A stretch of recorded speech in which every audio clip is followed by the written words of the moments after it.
मनसे आणि भाजपा युती होईल असं देखील गेल्या 8 दिवसांपासून चर्चा सुरू आहे, कशी काय आनंदाची गोष्ट असेल. मनसे आणि भारतीय जनता पक्ष जर युती झाली तर आम्ही त्याचं स्वागतच करू.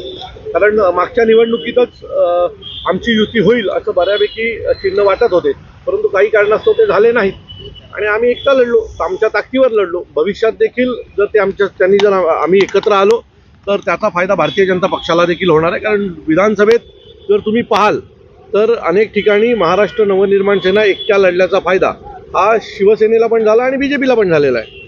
सो बघूया नजीकच्या काळात कशा प्रकारचे निर्णय होतात.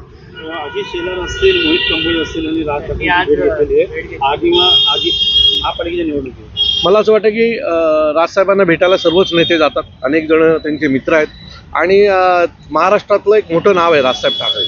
त्यामुळे आज आशिष शेलार मंत्री आहेत, मोहित कंबोज भेटायला गेले असतील तर मला असं वाटतं की सन्माननीय राजसाहेबांना भेटायचा प्रत्येकाला अधिकार आहे आणि त्यांच्याकडून महाराष्ट्रातल्या विविध विषयांवर त्यांची चर्चा झाली असेल. मला वाटतं हे नवीन नाही आहे. आशिष शेलार अनेक वेळा सन्माननीय राजसाहेबांना भेटायला गेलेले आहेत. सर, पाहायला गेलं तर शिवसेनेकडनं देखील शिंदे गटांना बोललं जातं की मनसेमुळे देखील आमचे काही उमेदवार पडले. योगेश कदमांचं म्हणणं आहे की एकत्र यावं, मात्र त्यांनी आमच्या नेत्याबद्दल बोलू. मला असं वाटतं की आता मागे जे झालं ते विसरून आम्हाला पुढे जायचं आहे. जर युतीसोबत जाता आलं तर आनंदाची गोष्ट आहे आणि त्यामुळे मागचं आम्ही सगळं विसरलेलो आहे आणि नवीन सुरुवात केलेली आहे.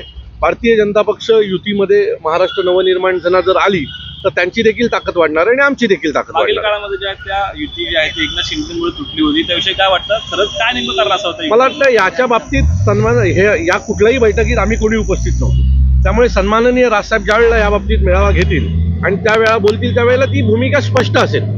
त्यामुळे जर तरला आता उत्तर देणं ते मला योग्य वाटत नाही.